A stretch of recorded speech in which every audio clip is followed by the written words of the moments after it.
Hi, it's Steve. Today we'd like to show you how to change the idler pulley on your dryer. The idler pulley mounts on a spring-loaded shaft and it keeps tension on the belt so that it doesn't slip while the drum is turning. Now it does turn a lot, so it is subject to wear, but it's an easy part to change. Let me show you how we do it. So we begin by opening the dryer door up, and we're going to remove the two Phillips head screws that secure those hinges to the front panel.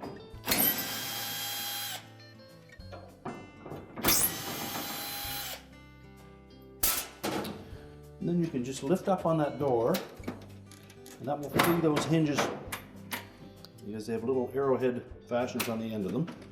You can set that aside. And next we'll remove two screws from the opposite side of that front panel.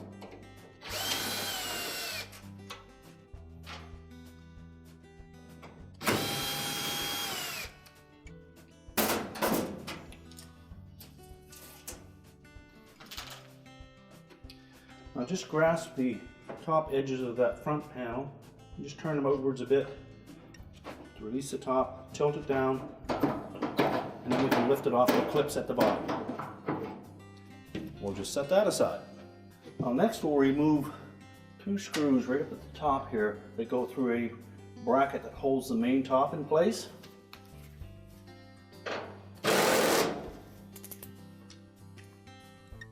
With the screw removed, we'll just tilt that bracket towards the outside and then let it drop out of the top. Do the same for the opposite side.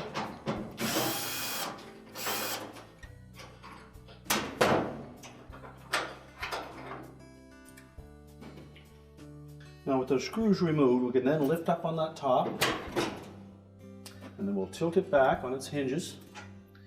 And we should have the dryer positioned so that we can lean that against a solid surface or a wall, or have somebody hold it in place so that it doesn't accidentally tip forward on you. Now our next step will be to remove the front bulkhead. There are 4 screws, 2 on either side, that we need to remove.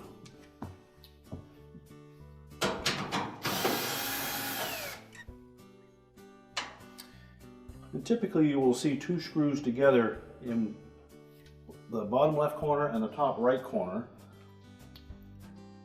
We just need to remove one of those 2 screws. And it will be the one that fits into that little notched out area.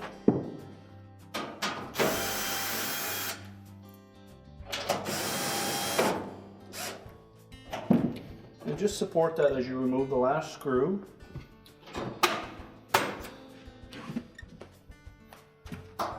Lift up slightly on the drum, and then you can pivot that bulkhead away from the dryer. Now there are wires attached to the sensor and the light and the door switch, so we'll just tilt it around beside the dryer so it's out of the way, but we don't need to disconnect the wires.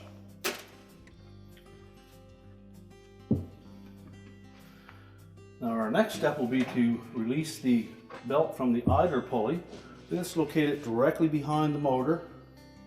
So just reach in with both arms, left in through the side, locate the idler pulley in the belt, and we'll push that idler pulley towards the side of the cabinet, roll the belt off, and release it. And then lower the idler pulley back down towards the center.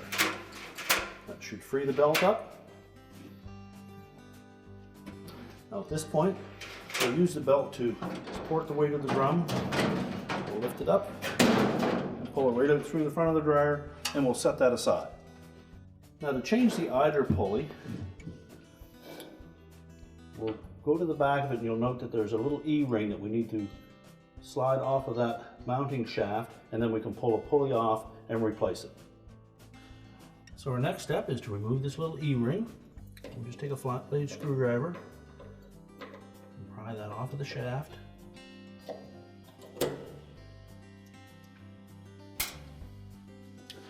We'll slide the old pulley off. We can discard that. Now remember to put the fiber washer back on that shaft, and while we have that pulley off, just inspect that shaft to make sure that there's no signs of any wear on that, and if so, you'll need to replace the bracket as well. It's a good opportunity to put a little machine oil on that shaft just to lubricate the bushing in the center of the pulley. So we'll slide the pulley on next. Our second fiber washer.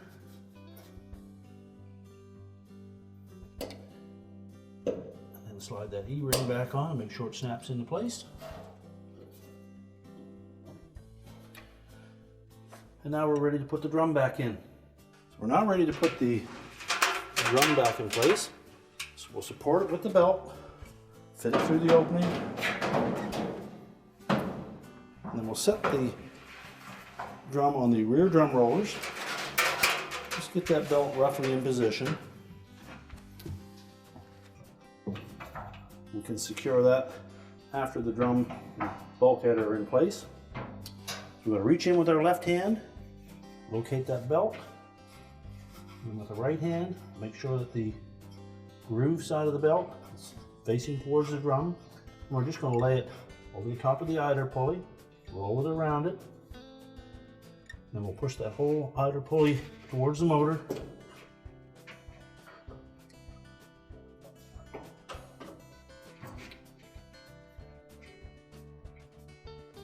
Wrap the belt around the motor pulley, make sure it's centered in the pulley. We're still on the idler pulley. Then we'll carefully rotate that drum. That will center the belt. You should see the blower wheel turning at the same time. Now we can put the bulkhead back on.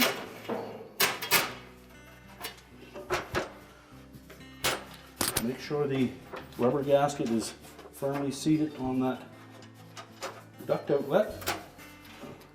Set that down into place and slide the drum glides underneath the edge of the drum. And you may need to lift up on the drum to position the bulkhead against the cabinet.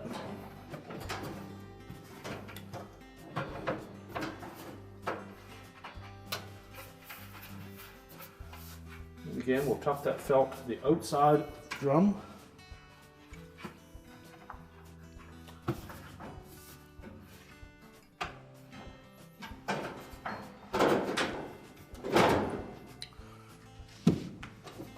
And then we'll put a couple screws in just to hold it in place.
And just feel inside to make sure that we have that felt pushed outside of the drum. There's usually enough flex in that bulkhead to push it out if it's a little snug. If not, just release one of the screws.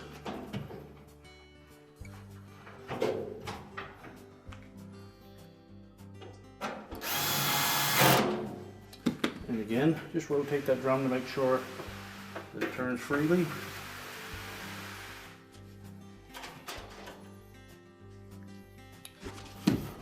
Tuck the harness back into place. And now we can put the main top down. Line up these tabs on the side with the slotted openings in the top edge of the cabinet.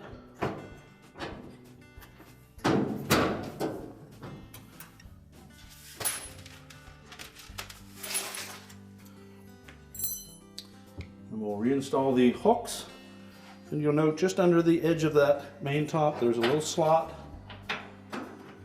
Fit the hook into that and it should pivot down and line up the screw hole.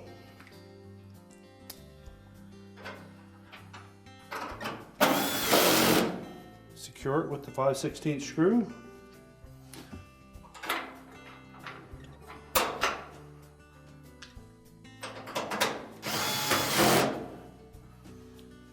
And now we can put the front panel on.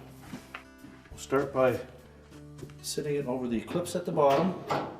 Make sure they both fit securely into those openings. We need to make sure that we fit this little spring tab into that slotted opening. So you can just pivot that front panel enough to hook it in behind, and then we can secure the screws from the side. Now when installing the door, we're going to fit those little tabs on the hinges into those slotted openings.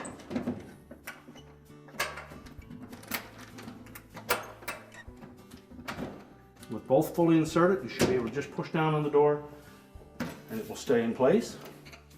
Then install the 2 screws and tighten those securely.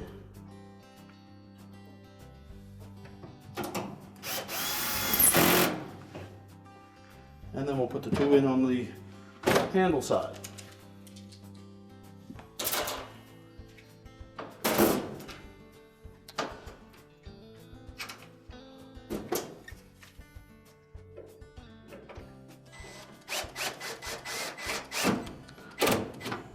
Be careful not to over tighten the screws in those plastic supports, so we don't want to crack those.